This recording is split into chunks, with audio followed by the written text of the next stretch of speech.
कलयुग के लोगों के कल्याण के लिए कोई कथाकार जाए जो हमारी कथाओं का गायन करे। पृथ्वी पे जाएगा, धर्म और अधर्म की बात समझाएगा, लोग समझेंगे और सत्मार्ग पे चलेंगे। इस जगह पर कथा कितना असर करती है हम जानते हैं। यहीं पर कई लोग ऐसे हैं जो बंगाल के हैं, जो यहाँ बंगाल में बहुत फेमस भोजन है मच्छी का। सब लोग भोजन में ऑलमोस्ट करते ही हैं मच्छी और राइस या कुछ और, आई डोंट नो। लेकिन कितने लोगों ने मच्छी खाना छोड़ दिया कथा सुनने के बाद? कितने लोगों ने मांस खाना छोड़ दिया ये कथा सुनने के बाद? हाथ उठाइए। क्या ये कैमरा वाले पीछे है कोई? लगा रखा है किसी ने? हैं? ये हाथ उठा के रखो, पता तो चले लोगों को कि कथा कुछ देती है। किस किस ने मांस खाना छोड़ दिया कथा सुनने के बाद? और पापी लोग कहते हैं कथा कुछ देती नहीं। ये सीखो इनसे, क्या देती है। सिर्फ लहसुन प्याज नहीं छोड़ा है। अरे नहीं, मैं ये नहीं कह रहा हूं लहसुन प्याज तो छोड़ देंगे, तो छोड़ना नहीं पड़ेगा। मैं ये कह रहा हूं सिर्फ लहसुन प्याज ही नहीं छोड़ा है, मांस भी छोड़ रखा है। जबकि यहां का फेवरेट भोजन है मांस मछली।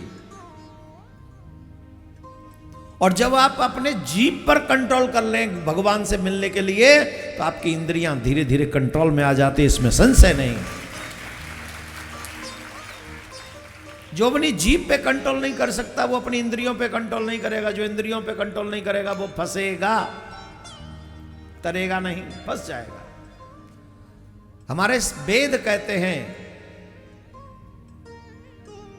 आहार शुद्ध हो तो सत्य शुद्धि। अगर आपका भोजन शुद्ध है तो आपके जीवन में निश्चित इंद्रियां भी शुद्ध हो जाएंगी, कंट्रोल में आ जाएंगी। जो समय की कीमत करता है, समय उसे कीमती बना देता है।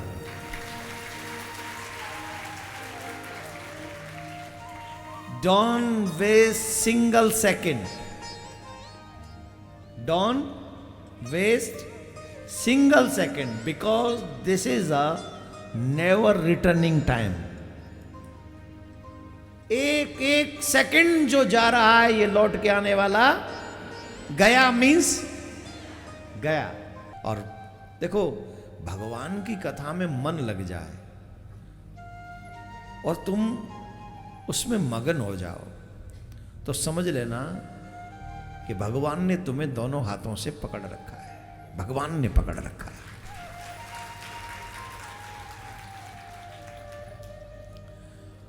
संसार को तुम पकड़ लो या संसार तुम्हें पकड़ ले, दोनों ही स्थिति में तुम नरक में ही जाने वाले हो।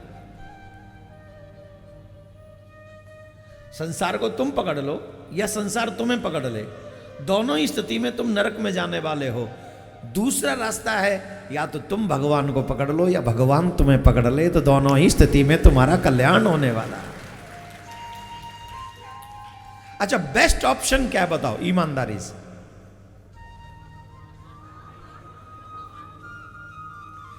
अच्छा, वो इतना फ्री नहीं है कि वो तुम्हें पकड़ ले।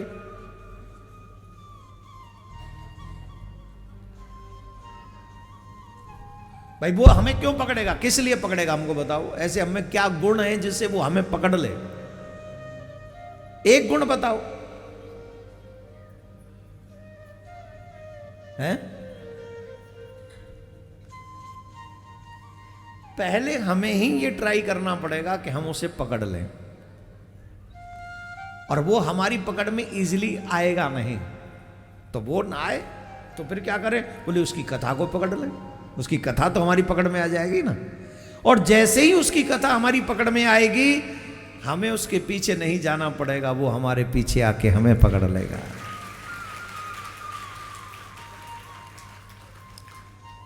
वैसे भक्त तो कहते हैं कि नाथ, हम में सामर्थ्य नहीं कि हम आप तक पहुंच सके,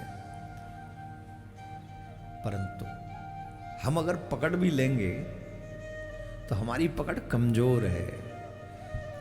छोटी छोटी हवा भी चलेगी ना थोड़ी बहुत, उतने में छूट जाएंगे। हवा के झोंके चलेंगे, हम छोड़ देंगे आपको। कभी कामना का झोंका आएगा, कभी वासना का झोंका आएगा, कभी मोह का, कभी क्रोध का, कभी लोभ का, हम कभी भी छोड़ सकते हैं।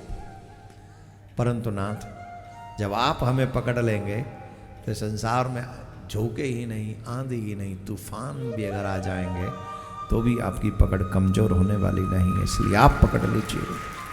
हे प्रिया कांत सरकार, आप पकड़ लीजिए।